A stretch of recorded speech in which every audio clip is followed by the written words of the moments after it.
Sodom, the last night. The city did not look doomed. It glowed. Lamps burned in carved windows. Music spilled into the streets. Laughter rose from rooftops and courtyards. Merchants counted silver beneath torchlight.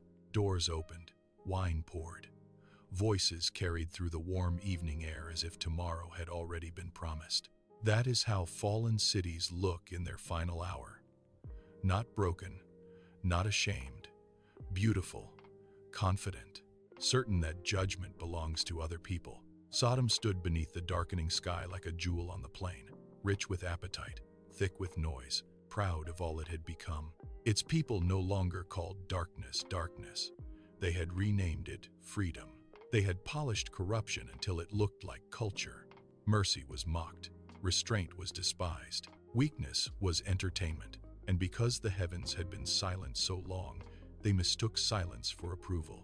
But heaven had already weighed the city and found it wanting. At the gate sat Lot, a man who had lived too long with compromise. Once he had chosen this place because it gleamed from a distance. Once it looked fertile, prosperous, full of promise. But a place can welcome you with beauty while hiding rot beneath its skin. Over time, the city had entered his house, his habits, his bloodline, his memory. That is the cost of dwelling too near corruption. Sooner or later, it begins to feel normal. Then, at dusk, two strangers came walking through the fading light. They did not hurry.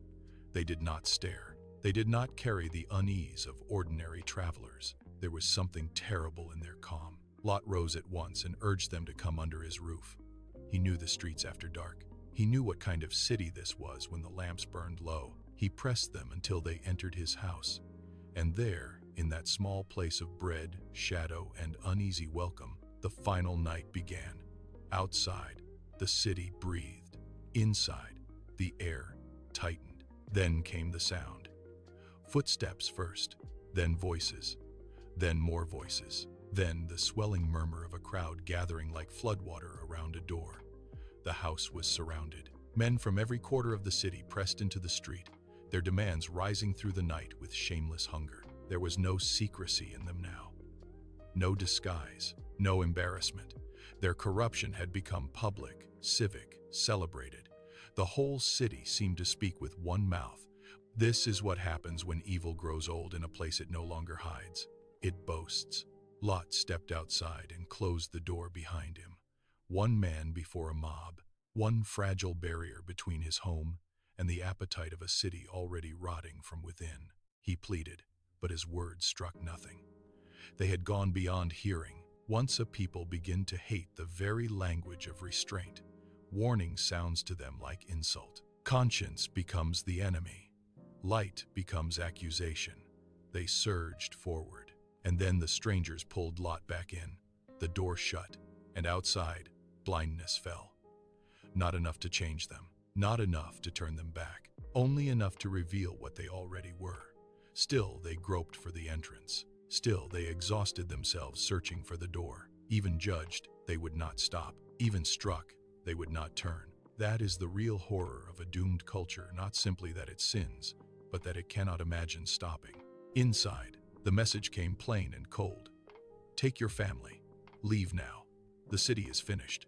Finished. Not inconvenienced. Not corrected.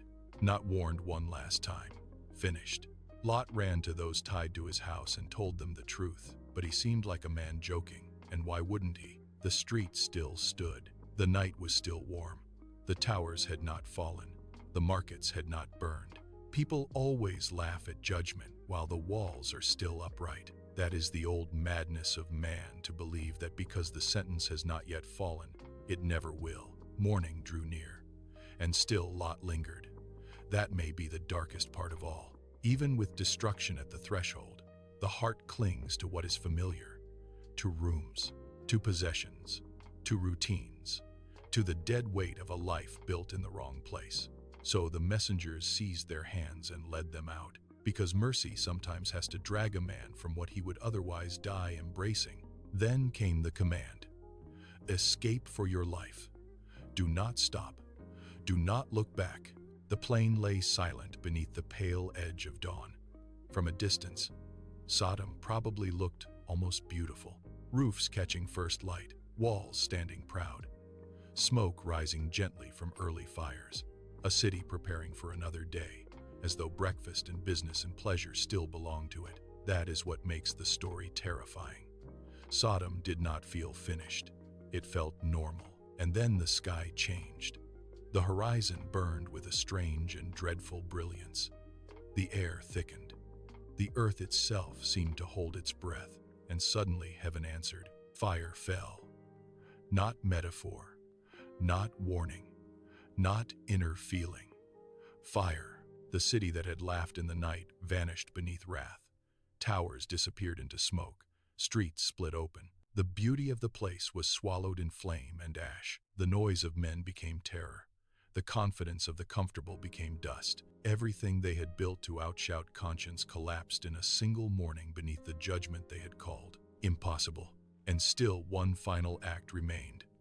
Lot's wife looked back. One glance, one longing, one last attachment to the condemned world behind her. And it ended her. Because some people will leave a city with their feet while their heart remains kneeling in its ruins. The smoke of the land rose like a furnace, and that is why Sodom still speaks. Not because it was ancient, but because it was familiar.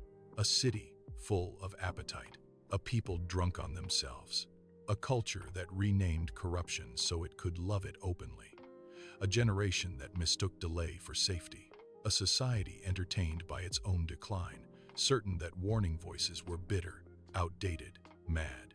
It believed itself advanced. It believed itself untouchable. It believed morality could be rewritten and heaven would adjust. It was wrong, and perhaps that is the warning for now. Not every doomed generation looks frightened. Most look prosperous. Most look amused. Most look liberated. Most are still posting, laughing, buying, performing, desiring, mocking, and celebrating right up until the hour they discover that silence was never consent. Sodom is not remembered because fire fell. Sodom is remembered because when the fire fell, it still thought it had time.